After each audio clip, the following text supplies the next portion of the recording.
Merci de nous rejoindre sur Ici Beyrouth et bienvenue sur Ici Éco.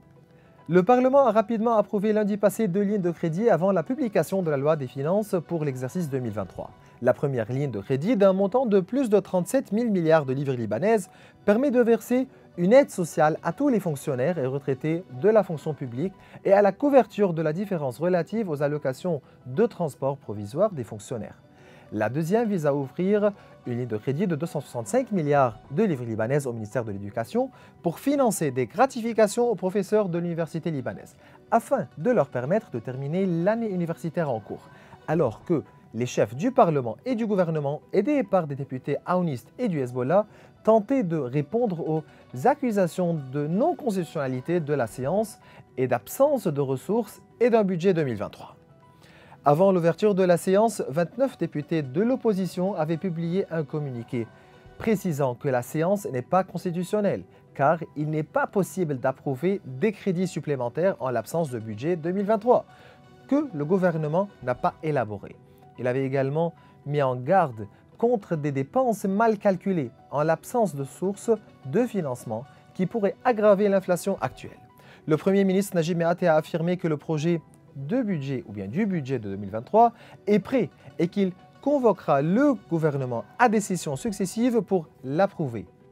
Pour M. Mikati, le ministère des Finances va envoyer le projet final du budget au Conseil des ministres avant la fin du mois de juin pour discussion.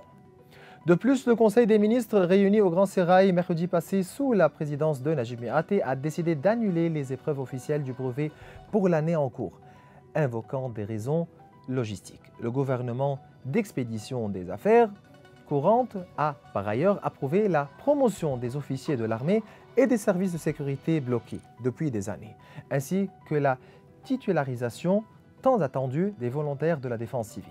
Ces derniers, au nombre de 2184, se verront désormais octroyer des salaires qu'ils réclament depuis un certain temps, après avoir passé le cours et le concours organisé à cet effet.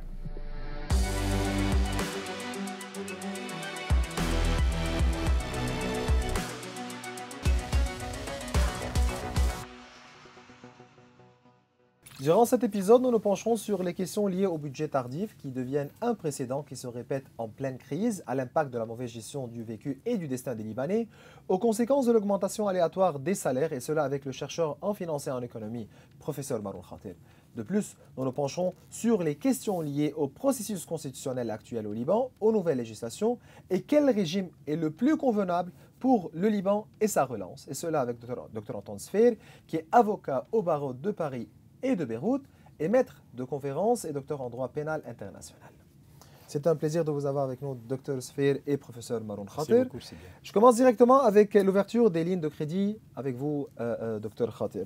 Certains députés du Hezbollah ont voulu réassurer leurs collègues tout en soulignant que les sources de financement des deux lois votées sont garanties. Par exemple, pour Ali Fayyad, les recettes de l'aéroport atteignent 150 millions de dollars par an, 62 millions en dollars frais résultant de la zone franche, les recettes du port de Beyrouth aussi à 15 millions de dollars, etc. Vous dites quoi? Bonjour Maurice, merci Bonjour. beaucoup pour cette émission sur Ici Beyrouth.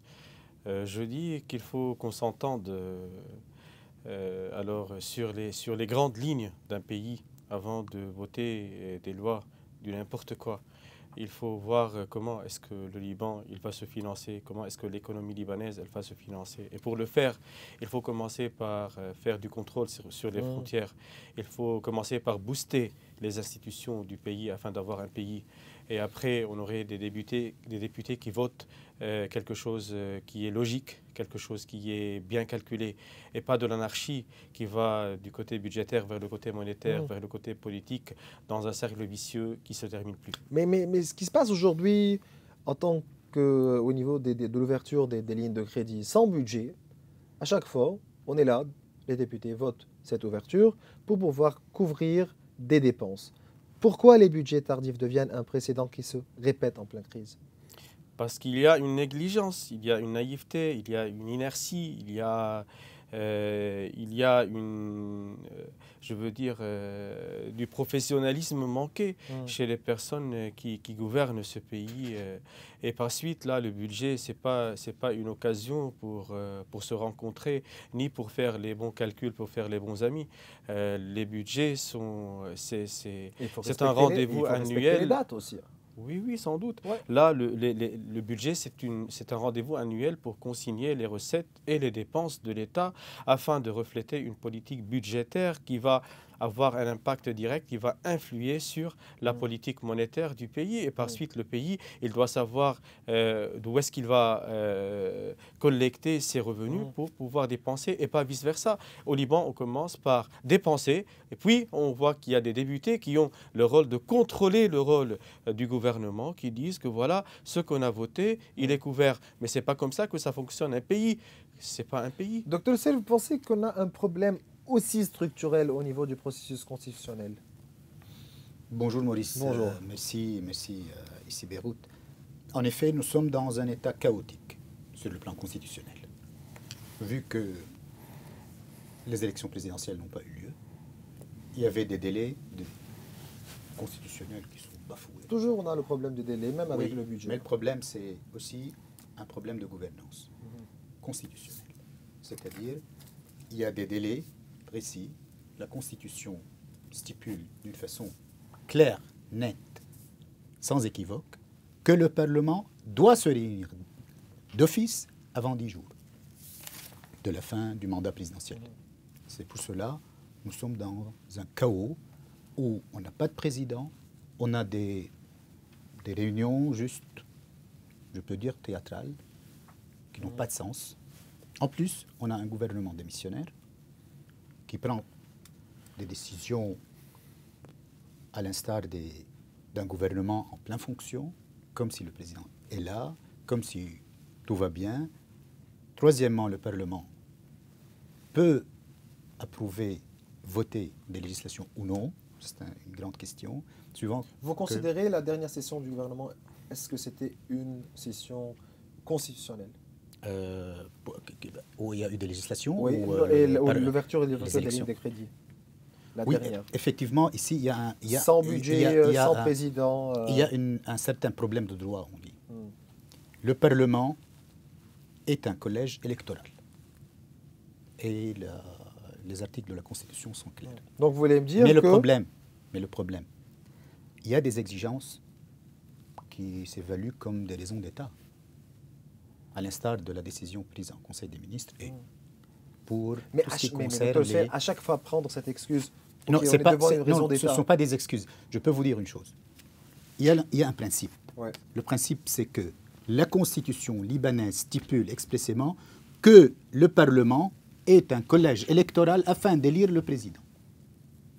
Et il a dit une mission, afin d'accomplir sa mission, sans rien faire. Mais le problème, on ne peut pas, comme mon cher professeur a dit, il y a un grand problème à ce niveau. Le Parlement doit se réunir juste pour quelque chose de très imminent, de très urgent, pas pour approuver des accords commerciaux avec n'importe quel pays, et juste pour passer des conditions, par exemple, qui ne sont pas très ordinaires. Alors, ce sont des choses qui doivent être prises d'une façon stricte. Le Parlement ne peut pas légiférer.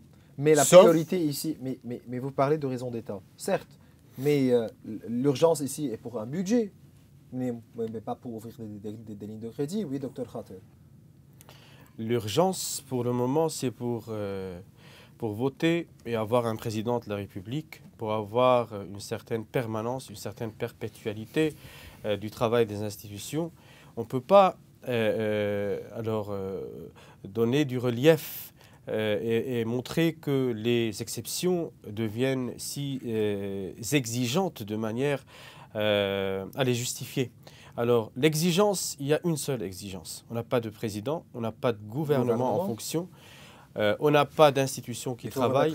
On a un gouvernement, mais qui n'est pas très légitime. Non, légitime, je veux dire un En ce qui concerne les gouvernement, décisions prises. un gouvernement qui ne peut pas prendre en charge la relance de l'économie, c'est un gouvernement qui fait passer le temps avec le moindre de dégâts. Alors que la situation, c'est une situation qui exige Et qui un s'aggrave. gouvernement qui peut exceller, qui peut booster, qui peut aller très loin avec le pays, qui est un pays qui souffre depuis très, très longtemps et qui ne peut plus supporter ce qu'il vit. Et voilà, c'est pour cela que les exigences, c'est à débattre. Les exigences pour nous, les Libanais, c'est, selon les institutions, l'élection d'un président, un nouveau gouvernement, un plan de réforme réel fait par des experts et pas par des amateurs. Et voilà, un État qui fonctionne. Mais un État qui fonctionne, c'est un État qui a des frontières, un État qui a les forces de l'ordre, un État qui a une seule armée, un État qui a la souveraineté sur la totalité de son territoire. Ça, c'est les exigences, qui sont les exigences primordiales pour avoir un pays. Avant de passer aux décisions qui ont été prises par le Conseil d'État libanais en ce qui concerne le plan de relance du Premier ministre ou bien du gouvernement du Premier ministre Najib Mikati et envers les engagements de la BDL, les lignes de crédit ou bien l'augmentation aléatoire qui a eu lieu ou bien qui a été décidée, qui a été votée en ce qui concerne les salaires, quel impact? Regardez, l'augmentation des salaires, ce n'est pas quelque chose qui est très nouveau pour le Liban. Le fait de travailler salaire, ça date depuis 2017, lorsqu'ils ont voté pour une première tentative qui a eu des impacts qui étaient vraiment très nocifs sur l'économie et qui continuent à avoir des impacts jusqu'à aujourd'hui.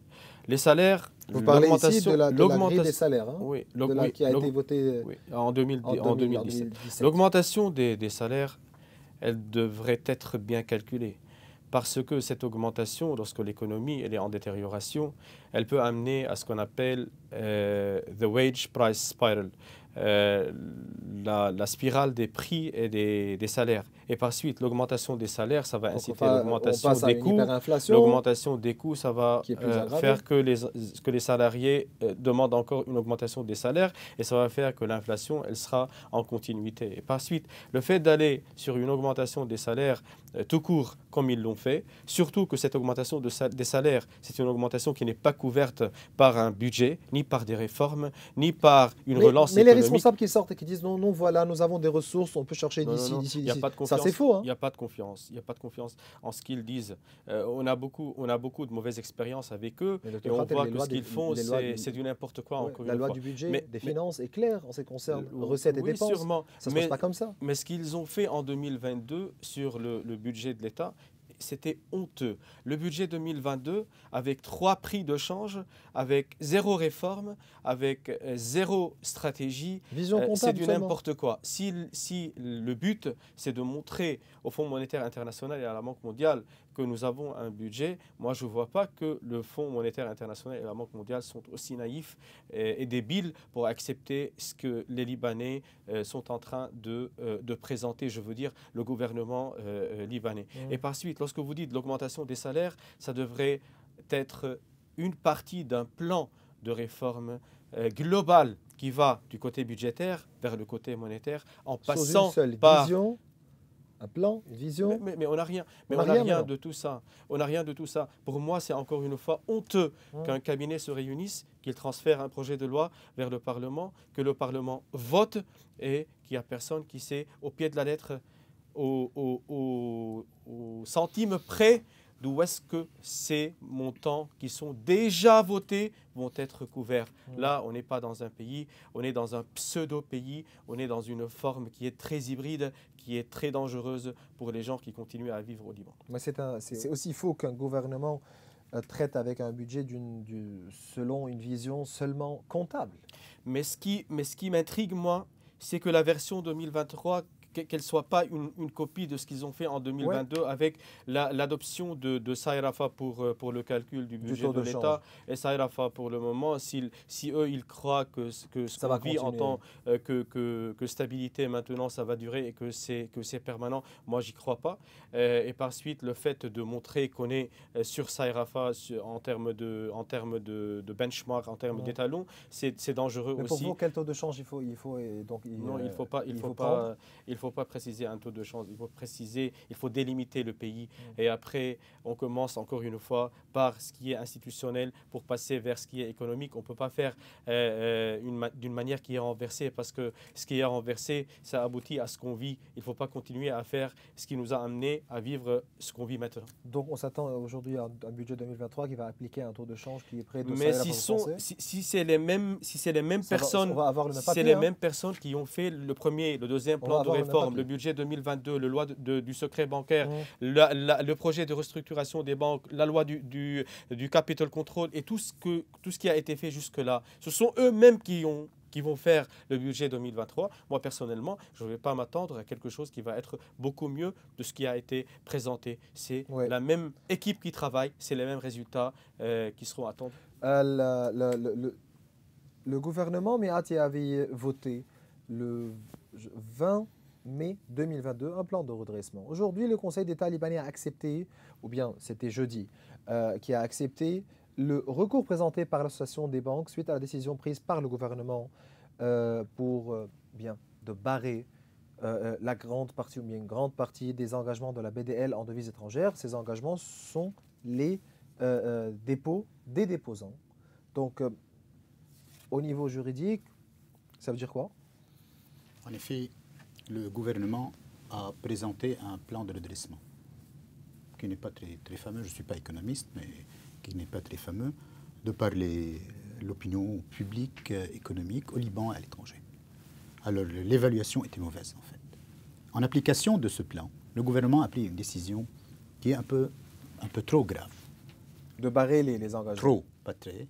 Vu que quand tu fais un redressement, tu commences par un redressement. Tu ne peux pas commencer par une détérioration. C'est-à-dire, on dit aux banques, vous avez des devises étrangères dues par la Banque du Liban. Alors, ces devises étrangères n'existent plus, vu que le gouvernement a vu dans son plan de redressement qu'il faut les barrer. Ici, le Conseil d'État, suite au recours présenté par l'Association des banques, a pris une décision. Ça veut dire quoi, accepter accepter, c'est-à-dire que la décision du gouvernement n'existe plus, comme s'il n'a pas eu lieu. Vu que le gouvernement, quand il fait des décrets, des décisions, alors tout ça, c'est sous le contrôle du Conseil d'État. Okay? Pas comme une loi qui est sous le contrôle de la Cour constitutionnelle. Alors ici, le Conseil d'État a pris cette décision. Alors, il y a une certaine rectification juridique sur ce plan. Mais ça ne suffit pas, vu qu'il y a des priorités. La première priorité, c'est mettre fin au chaos constitutionnel.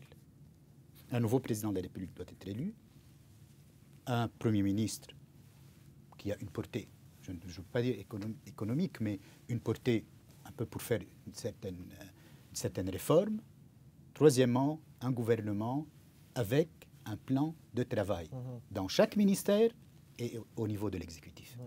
En troisième lieu, il y a une chose très importante, c'est l'indépendance et le boosting du pouvoir judiciaire. Sans pouvoir judiciaire, on ne peut rien faire. Pas d'ajustement, pas de comptabilité, pas de correction, pas de contrôle. Alors, ici, on a un grand problème sur ce plan, vu qu'on a eu un chaos judiciaire de même. Il y a eu ces fighting entre les instances judiciaires, sur le dossier du port, sur le dossier des déposants, sur tout ce qui concerne le gouverneur de la Banque centrale, ce qui s'est passé entre le procureur général de la République et le procureur général du Liban. Alors, tout ça, c'est le chaos. Oui. Mais c'est le chaos judiciaire. En plus, il y a un troisième chaos qui est très grave, c'est le chaos des différents prix de change qui ont vraiment fait une certaine guerre, si vous voulez, judiciaire, administrative, financière. À tous les niveaux. À tous les niveaux, même au centre du secteur privé. Oui. C'est pour cela la majoration des salaires en 2018, c'était une décision très grave, non étudiée. C'était vraiment, ça caractérise l'esprit de la classe de business politique au Liban. Ils ont majoré ça juste avant les élections. Vous êtes d'accord, docteur? Oui, bien sûr. Mais ce n'est pas honteux de savoir que le gouvernement, à l'époque, il ne savait pas l'effectif précis des fonctionnaires publics. Le coefficient d'erreur Et était aussi grand. Hein. Ils ont dit 800 milliards, c'était à 2200. 800 millions qui se termine par 1 milliard 200 millions. 2 milliards 200 millions. C'était grave. grave. On n'a pas des chiffres. On n'a pas des chiffres. Oui, il y a eu, vous savez, avec Paris 2, il y avait deux conditions majeures aux autorités libanaises. La première, c'était l'établissement de la privatisation. Il y a eu des lois, mais sans mécanisme, sans décret d'application, rien du tout. Comme l'ombudsman, comme la garantie du troisième âge, tout ça. Il y a des lois, mais sans application quelconque, vu qu'il n'y a pas une volonté dans ce sens. La première condition, c'est la privatisation. La seconde, c'est réétudier, réévaluer le secteur public. Oui, c'est la restructuration du secteur public. Actuellement, ils ont créé des emplois fictifs pour des milliers de gens qui n'ont rien à faire. Docteur Khader, pourquoi le secteur public alors est problématique, aussi problématique? Le secteur public, il est problématique, c'est parce qu'il est une des conséquences directes de la guerre libanaise. Vous savez, le fait d'éteindre le pouvoir des milices, il a été décidé de les intégrer à l'intérieur du secteur public. Et le secteur public, il avait d'ailleurs, parce qu'on était déjà à quelques pas de la guerre, il avait tendance à devenir corrompu et il a excellé dans la corruption malheureusement. Et le fait d'intégrer ces gens qui n'avaient pas vraiment l'éthique, qui n'avaient pas peut-être les mêmes objectifs, ça a fait que ce secteur public, premièrement en termes de volume, il est devenu très volumineux et très exagéré par rapport à la taille de l'économie. Deuxièmement, c'est un secteur public non productif, c'est un secteur public où il y a beaucoup de clientélisme, beaucoup de pouvoir politique, beaucoup d'interférences, et un secteur politique qui n'a pas de monitoring, qui n'a pas de suivi pour augmenter la productivité, sa productivité, je veux dire, et par suite, il a continué à être non productif. Comment restructurer ce secteur sans décision politique alors? On ne peut pas faire ça. Sans décision politique, on ne peut pas. Mais la décision politique, elle a un conflit d'intérêts avec ça. Comment est-ce que vous voulez que les campagnes électorales de certains députés et de certaines personnes qui sont très puissantes dans le pays, qu'elles soient financées si jamais il n'y a pas le secteur public? Comment est-ce que vous voulez que les services, entre guillemets, rendus par certaines personnes au pouvoir qui se fassent s'il n'y avait pas ces pistons qui se fassent au niveau du secteur public pour intégrer et pour embaucher des gens qui ne font rien, comme l'a dit le docteur Sfer? Alors là, c'est un secteur public qui ne marche pas. Et il y a les exigences du Fonds monétaire international, de la Banque mondiale et de beaucoup de donateurs. C'est parmi les priorités, c'est de restructurer ce secteur public. Et là, permettez-moi, ça ne veut pas dire de rayer des personnes, mais au moins de faire du reshuffling, du moins de faire une permutation, d'essayer de voir où est-ce qu'on peut profiter de ces gens. Qu'est-ce qu'ils ont fait avec l'ENA?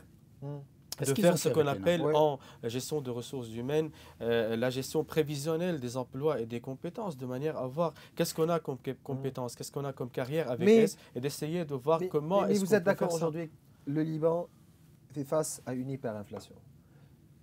Certainement, il faut corriger les salaires du public. Comment alors éviter la mise en place d'une nouvelle grille de salaire? Mais voilà, c'est ça. Sans avoir des effets aussi inflationnistes? Et sans décision politique aujourd'hui, la restructuration de ce secteur est impossible. Regardez, donc comment faire? On s'habitue au Liban de travailler, je veux dire, après coup. Ça veut dire, là, on est dans les conséquences de la crise économique. On voit qu'on a beaucoup de fonctionnaires qui reçoivent 3 fois rien de salaire, qui ne peuvent pas vivre, etc. Et côté humain, on est obligé de faire un petit pas vers eux. Mais si vous travaillez secteur public, vous ne pouvez jamais le faire si vous ne commencez pas d'en haut.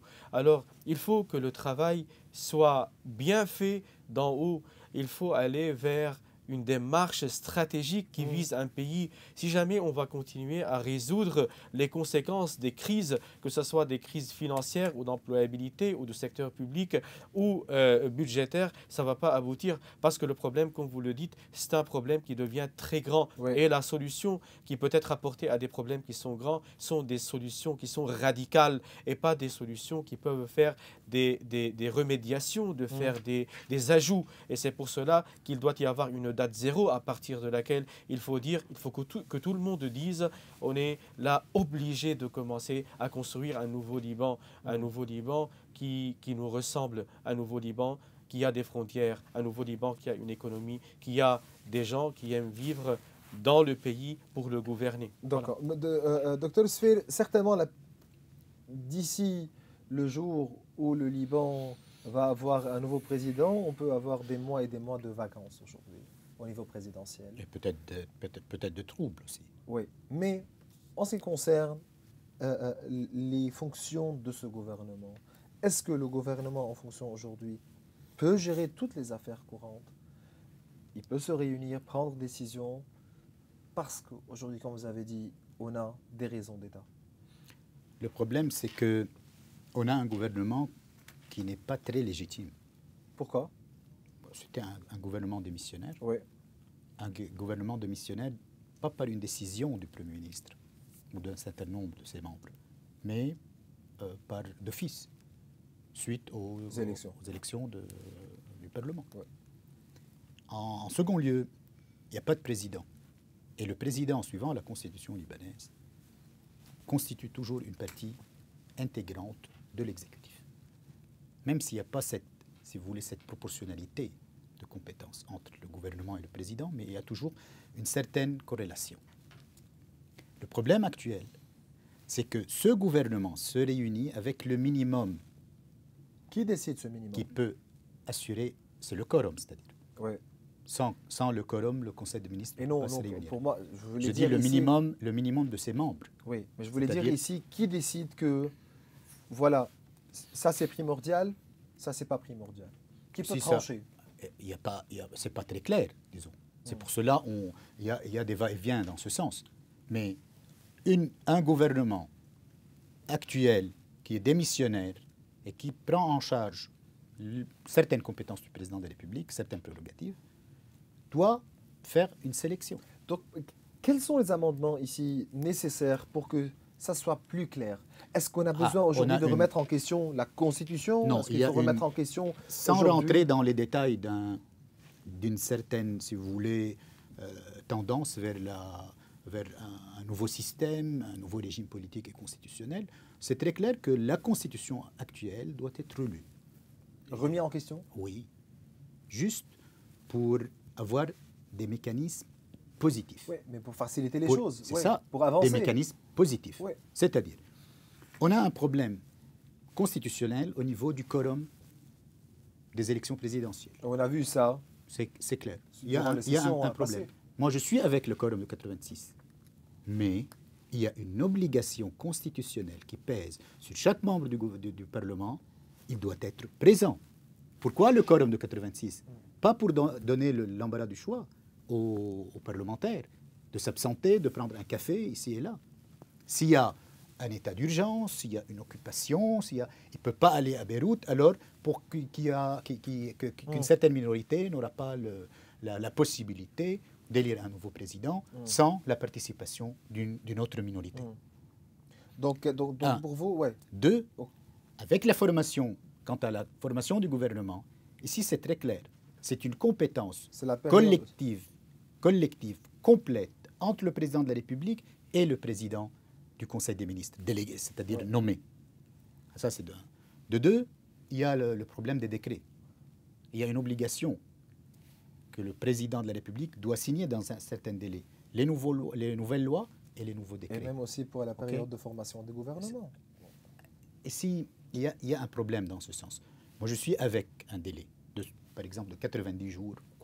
Mais ici, on a peur que certaines fractions du pays ne veulent pas du Premier ministre nommé. Alors, ils vont proposer et contre-proposer des conditions, des noms, des portefeuilles et tout ça. Et à la fin des 90 jours, le Premier ministre sera... Permettez-moi de poser quelques questions au niveau monétaire à Dr Marouane Khater. Oui. Comment expliquez-vous aujourd'hui la stabilité sur le marché monétaire et précisément sur le marché parallèle? On s'attend d'ici quelques semaines, donc voilà, le gouverneur de la Banque centrale, Riyad Salamé, va quitter la Banque centrale. C'est le vice-gouverneur qui va prendre la relève. Mais est-ce que c'est un système aujourd'hui ou bien ce sont des décisions de la Banque centrale? Donc, est-ce qu'on est devant un nouveau système qui dit que voilà, on a pu aboutir à un dollar au marché parallèle qui ne dépasse pas les 100 000 livres libanaises, ou bien non, ce sont les décisions, ou bien l'injection continue de liquidités, ou bien de devises étrangères sur le marché? Moi, surtout pas. Il faut toujours dire que ce qu'on vit maintenant, ce n'est pas une stabilité. C'est encore une fois une pseudo-stabilité, une stabilité virtuelle, qui est la résultante d'un nombre de mesures qui sont prises par la Banque centrale. La première, c'est Sayrafa, qui n'est pas une baguette magique, qui n'est pas une solution magique, qui n'est pas une solution, mais plutôt c'est un atout, c'est un outil pour résoudre les conséquences de la crise. Parce que la crise, ce n'est pas une crise monétaire, c'est une crise politique. Alors, ce qu'on vit, c'est la résultante de l'injection des dollars sur le marché par le biais de la plateforme Sayrafa. Simultanément, la Banque centrale a arrêté les chèques bancaires en livres libanaises et en dollars américains. Il a permis aux fonctionnaires du secteur public de recevoir leur salaire en dollars américains directement sur la plateforme. Le fait qu'il ne soit pas très exigeant et par suite tolérant sur le plan du marché bancaire, ça a permis aux personnes qui mettaient de la pression sur le marché parallèle de pouvoir collecter leurs dollars par l'intermédiaire des comptes bancaires. Et ça, ce n'est pas un secret, parce que Sayrafa, elle n'est pas ouverte pour tout le monde, elle est ouverte pour ces personnes-là. Et la Banque centrale, durant les dernières semaines, voire les derniers mois, elle a réussi à mettre en place ce qu'on appelle the currency velocity, ou bien le travail sur la vitesse de rotation de la monnaie. Elle est en train d'injecter une somme d'argent en livres libanais, en dollars, pardon, de la retirer du marché, puis de la réinjecter avec des différences, des variations qui sont vraiment négligeables et minimes. Et par suite, ça lui permet de ne pas... Vous voulez me dire quoi? Je vais vous dire que ce qu'on vit, c'est une manipulation qui ne peut pas être perpétuelle et permanente. Mais le scénario, c'est le scénario du pays. Le pays, c'est un pays au niveau monétaire, si on continue comme ça, sans président, sans au niveau monétaire, maintenant, on connaît le succès de ce qu'on vit parce qu'on a réussi à trouver un outil qui fait que la douleur se calme. Mais la maladie, elle est toujours là. L'économie, c'est une économie effondrée. Le pays, c'est un pays sans horizon. Toutes les solutions sont des solutions qui sont dans l'absolu et presque impossibles. Et par suite, il n'y a rien qui est résolu. On a trouvé un remède instantané qui est de court terme, qui n'est pas stratégique, qui ne durera pas. Au moins, ça peut aller jusqu'à la fin du mandat du gouverneur de la Banque centrale. Après quoi, on verra bien. S'il va donner le pass à son successeur et il lui dit comment il a fait fonctionner Sayrafa durant les derniers mois, peut-être on va connaître une certaine extension. S'il n'y aurait pas de successeur et par suite, comme on l'entend dans la politique, qu'il y a des personnes qui vont s'abstenir à prendre la relève, alors si Sayrafa va s'arrêter, alors ça, c'est pas aussi un secret. Il y a le prix qui va augmenter, et cette fois avec une augmentation qui est très rapide et sans plafond.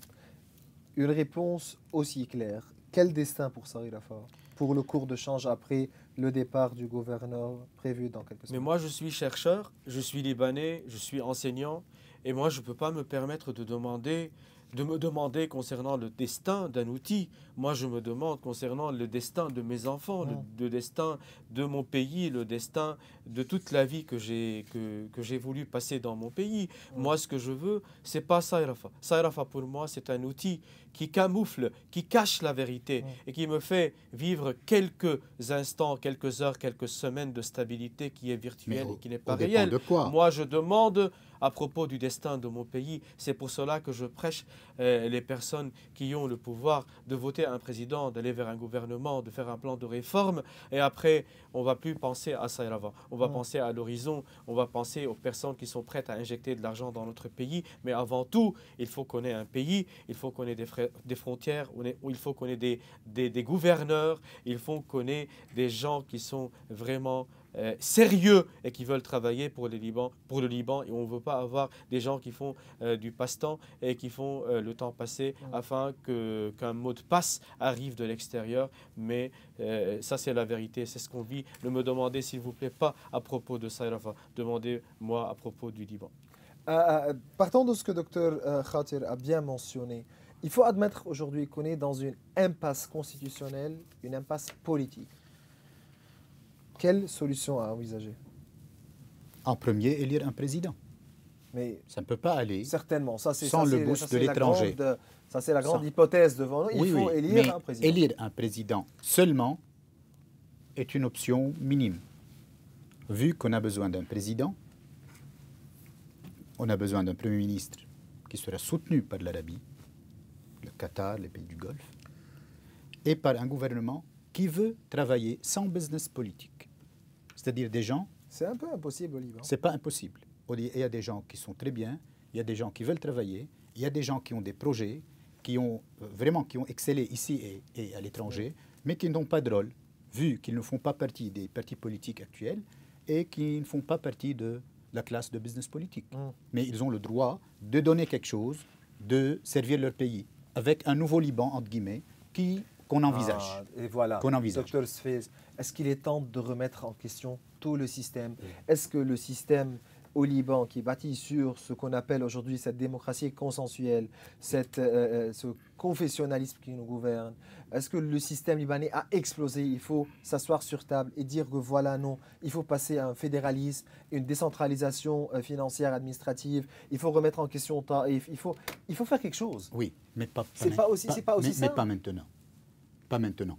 Il y a des priorités. Il y a des priorités constitutionnelles, soutenues par l'étranger, oui. Malheureusement ou heureusement, c'est la réalité. Il y a la commission des 5, il y a le positionnement de Hezbollah, c'est-à-dire de l'Iran. Alors, avec un consensus, certain consensus, on aura un nouveau président et un nouveau gouvernement, avec une nouvelle politique, économique et politique. Mais quel est le régime le plus convenable pour le Liban aujourd'hui? Il faut commencer par la décentralisation administrative. Et financière, sûrement. Vu que la corruption, et je peux vous dire franchement... Mais Taïf a bien mentionné la décentralisation élargie. Élargie. Et ici aussi, nous avons aussi différents points de vue en ce qui concerne la définition de cette décentralisation. Il y a une autre stipulation de Taïf qui est très, très importante.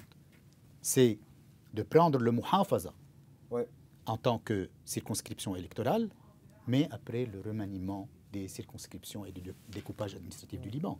Actuellement, avec un code électoral pareil, on ne peut pas avoir une nouvelle classe politique. C'est un code, c'est une loi qui est faite expressément pour les grands partis politiques, qui sont nombreux, qui ont la force monétaire et d'effectifs, en second lieu, pour les gens qui ont beaucoup, beaucoup d'argent. C'est pour cela qu'on a eu des élections, même en pleine crise. Et les résultats n'étaient pas très fameux. Il y a eu un certain petit changement, mais ce n'était pas le grand changement suite à la révolution du 17 octobre. On a besoin d'une nouvelle politique de pensée aussi. Comment faire de la gouvernance au Liban? On commence par le pouvoir judiciaire, par un pouvoir judiciaire indépendant, entre guillemets. Je ne peux pas être utopique en fin de compte, mais il faut commencer quelque part. Mais on ne peut pas commencer à ouvrir des dossiers judiciaires ici et là, contre Maroun, contre Maurice, contre Antoine, et sans fin, sans résultat, sans décision. Pourquoi? Parce qu'il y a ce qu'on appelle le confessionnalisme. Le problème n'est pas le confessionnalisme. Je peux vous dire une chose, je peux vous poser une question. Qu'est-ce que les dirigeants confessionnels ou des confessions ont fait pour leur confession, pour leur communauté? Rien. Ils ont utilisé leur communauté pour leurs biens personnels. C'est vrai. Et familiaux. C'est ça. Le problème n'est pas un problème confessionnel. Le confessionnalisme politique, d'une façon positive, est une garantie pour la diversité. Tant qu'il il n'y a pas une laïcité totale et nous sommes très loin de ça. D'accord. Docteur Khater, aujourd'hui, on parle de décentralisation financière administrative. Tout ce qu'on cherche, c'est une gouvernance, c'est une transparence, etc. Est-ce que passer à une décentralisation financière, une décentralisation administrative, est aussi primordiale et aussi importante pour une relance? Moi, je ne crois pas qu'il y a une relance à tous les niveaux, hein. décentralisation qui est élargie ou non. Il y a une décentralisation qui peut être appliquée lorsque le pays, c'est un pays qui n'est plus divisé politiquement et qui devient divisé religieusement et où il n'y a pas vraiment cette discrimination entre les Libanais eux-mêmes. Et par suite, le fait de dire la décentralisation, ça ne devrait pas aller vers l'établissement ou bien le fait d'avoir des cantons qui sont des cantons vers la civilisation, vers l'État, vers les forces de l'ordre et d'autres cantons vers le vice-versa. Et par suite, la décentralisation aujourd'hui, comme l'a dit le docteur Sfer, ce n'est pas le bon moment de la lancer. Il faut maintenant booster l'esprit libanais, l'esprit de la nation, l'esprit du pays, l'esprit du territoire, l'esprit d'une économie libanaise. Et lorsqu'on a au moins ce point commun, ces aspects communs pour construire un pays, après on peut voir comment est-ce qu'on peut détailler et aller de pair vers plus de détails concernant comment est-ce qu'on va gouverner. Mais pour le moment, ayons un pays avant et puis on va penser à d'autres choses. Pour finir avec vous, Dr Sfer, Dr Khater a bien mentionné le terme « esprit ». Est-ce qu'on a besoin aujourd'hui d'un nouveau pacte entre citoyens et citoyens? Non, on a besoin d'appliquer les lois d'une façon transparente, efficace et sans intervention et interférence politique. En second lieu, il faut qu'il y ait une vision gouvernementale avec une gouvernance administrative et constitutionnelle.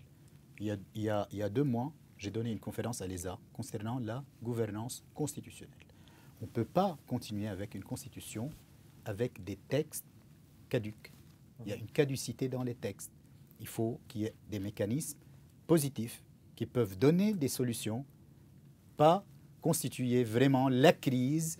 Et toute crise provient de certains articles qui ne sont pas très clairs, qui ne sont pas très bien taillés.